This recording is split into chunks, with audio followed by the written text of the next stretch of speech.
Hey, how you doing? We're going to go ahead and look at a few of your videos here this week. The first thing I want to start off with was that's exactly what I was a little worried about going in, is I was a little worried that that might be the case, that we'd go a little bit too hard. The programming was a little bit, like I mentioned, how do you say it? What's the word for it? A little eager, I guess you can say. It was a tough. It's not an easy week, not an easy training block whatsoever. But I was really hoping that we'd take it nice and slow. Be really cognizant of things, and that does sound like it was the case for the most part. First week was probably the only week you went a little bit hard, but that's kind of everybody's issue coming back from quarantine, so no big deal. You're not alone there. Um, we're going to go ahead and do this for about 5 weeks in total, and then move on to something new. I would very much like to see your input. Obviously, you not having input's not your fault. We've had a lot of issues with OneDrive ever since the quarantine happened. A lot of issues with a lot of technology softwares that we use actually, and since quarantine happened. And when you try to call in, instead of it being a 10-minute wait, it ends up being hours of wait, and it's just kind of been a shit show. So no big deal there. I'm going to go ahead and just start emailing you your training log. That way we don't have to go through OneDrive. It just comes in an email, which will make things a lot simpler. Might take a few extra steps, but it'll be a lot simpler, a lot more dependable. So that won't be an issue moving forward. I'm going to go ahead and send you your training log, and just go ahead and, if you can, input all the days that you've done the last few weeks. That way, in next week's update, I can see all those and make some decisions on future training blocks, and what we need to do for the following one. Last thing worth noting here is that, actually, last two things I want to talk about. First off is when it comes to calories, yeah, you'll definitely need to, within 24 hours before and within 24 hours after, especially just the training day itself, you definitely need to really pack those on. With your current training workouts that you're doing, it's going to be a lot of calorie expenditure, especially for someone like yourself. Your total daily energy expenditure is likely around 2,500 normally on a day-to-day basis, and then on the days you train is probably something closer to like 32 to 3,400. And obviously we need to replace those calories to be able to actually recover properly, hopefully gain some muscle mass, and then continue experiencing adequate strength adaptations, or optimal strength adaptations, more like. So I know it's a struggle for just about everybody on training day, especially when they start to increase their workload. And last thing worth noting, when it comes to programming, the issue you had with, or not a programming, but the issue you had with your shoulder, I want to go ahead and incorporate the next block a lot of different rehab exercises for your shoulder. And actually, it'll be less rehab, more so stability, uh, scapular gliding, and just shoulder girdle stabilization, and just health movements. So like duff and upright row, bottoms up kettlebell presses, things of that nature that really help the shoulder girdle as a whole function better. So I'm really going to make a point to do that at the next training block, which will be really nice. For now though, let's just try to continue to adapting to the one you're currently doing. Really try to increase your workload, increase your body's ability to handle load, and just get through it, trying to progress each and every week, going up in a cumulative load, so we can go into progressive overload and hit some big numbers and get a lot out of it. In terms of videos, let's go ahead and start with this guy here.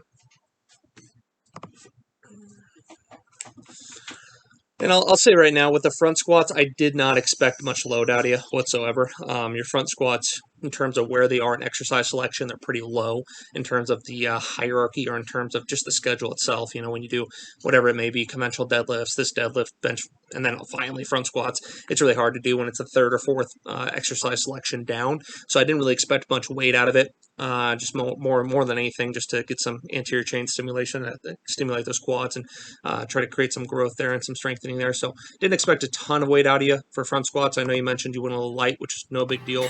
Exactly what I'd hoped for.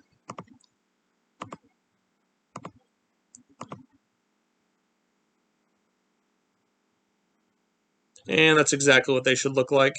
Definitely no issues here with that. One thing I would just mention, I can't quite see it in the video in terms of the angle, because right now it's like a little low and I can't quite see your feet. But I personally have always biased towards a stance that's a little wider out with the toes with the front squat. Typically you can articulate around the hip better and get a little deeper depth and control it better with the front squat specifically. Now that's not necessarily a requirement. It's going to be dependent upon your own anatomical build, hip structure, femur length, and things of that nature. But go ahead and try it out. Fiddle around with stance a little bit. It looked like to me with the camera angle, and I could be wrong, your feet were pretty much straight forward, which not inherently bad by any means, but it's going to have a little better carry over to the sumo deadlift, and also the benefits I mentioned before. If we take those toes and point them somewhere closer to about a 45-degree angle. So one thing I'll say right now, I'm really happy that you got those shoes. Those shoes, I don't believe I've seen you lift in them before. I think you've been in lifters pretty much the whole time I've been training with you. I will say that I bias pretty strongly towards a barefoot style of shoe for a number of different reasons. We've worked with some of the Kabuki Strengths had the privilege to work with some of the best lifters in the world, and 9 times out of 10, if somebody is already in lifting shoes and have been lifting and lifting shoes for a long time, and by the way, they're not lifting shoes, they're ollie shoes. They're designed for ollie lifting, power clean, snatches, things of that nature. They weren't designed for squatting. But for people that are really used to them, if we can convince them to make the switch, even if they're already like an 800-pound squatter putting up ridiculous numbers, if we can convince them to make the switch to barefoot style of shoes, 9 times out of 10, it immediately benefits them. Like it's unbelievable how much it ends up benefiting them once their shoe mechanics get better, and all of a sudden they have less ankle pain, less hip pain, less knee pain, because their ankle is so much stronger, their foot's so much stronger. They have a far better connection to the ground, they have better proprioception, so on and so forth. So I very much bias towards barefoot style of shoes. It's kind of hard to convince people of sometimes because some individuals are very entrenched in their beliefs with needing a lifted shoe, an ollie shoe. But like I said, it's, in my opinion, always a better choice to go with some kind of barefoot style shoes like you have on. I think those are the white Notorious Lifts, which I very much like that brand. I personally use that brand, so real good decision there buying those. Sumo deadlift's looking good. Let's play this back one more time.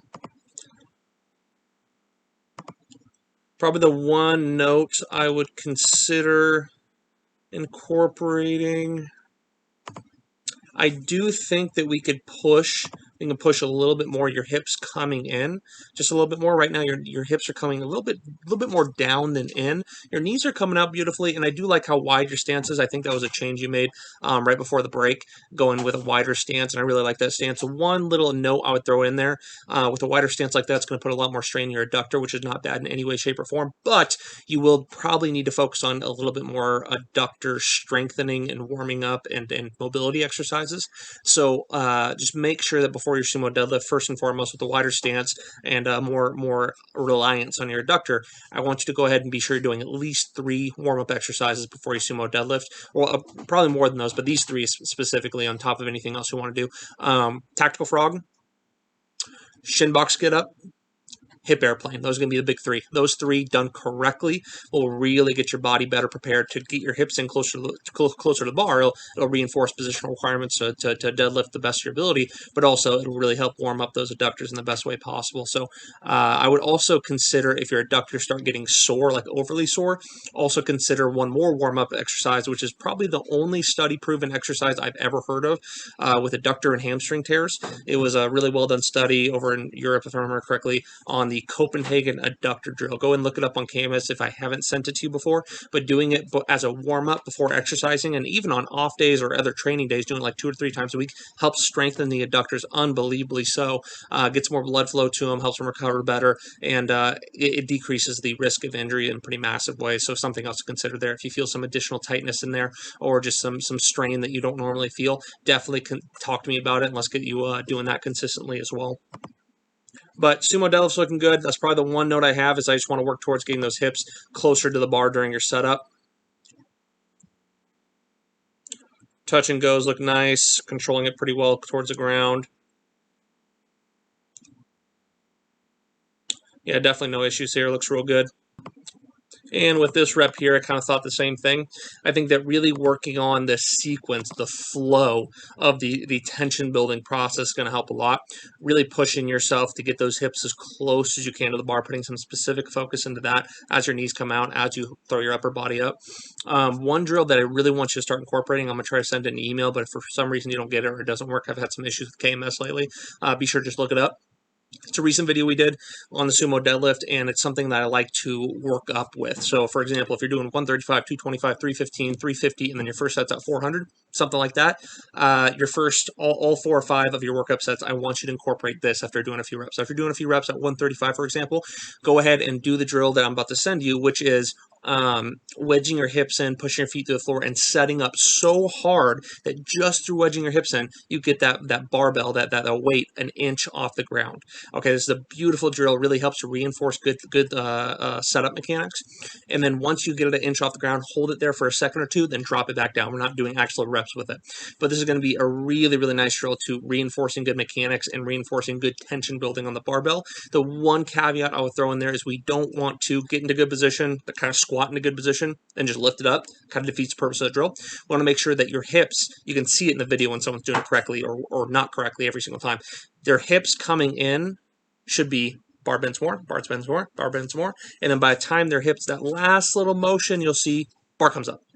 But if you see your hips come all the way in, then bar comes up, didn't do it correctly. So be sure that we're doing it with the right mechanics, but I definitely want you to warm up with that exercise moving forward. It's going to help tremendously with your ability to lift a really, really heavy load very safely and also get some additional muscular benefits as well.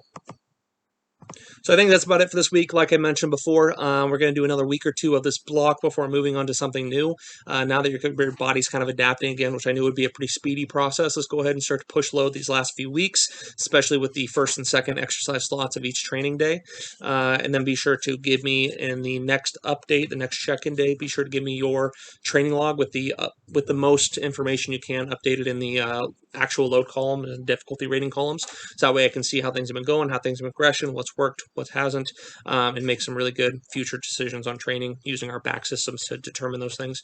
One thing I do want to mention too is that your check-in day that we originally proposed for you, I believe, was Tuesday, if I remember correctly. We've been such an off schedule with quarantine and everything else going on that it's hard to even remember what your check-in day was. Let's go ahead and have it be today moving forward. Let's have it be Wednesday. So I want you to check in next following Wednesday. I'll expect your check-in. Let's really try to get in a consistent check-in schedule so we can work together and communicate to the best of our ability.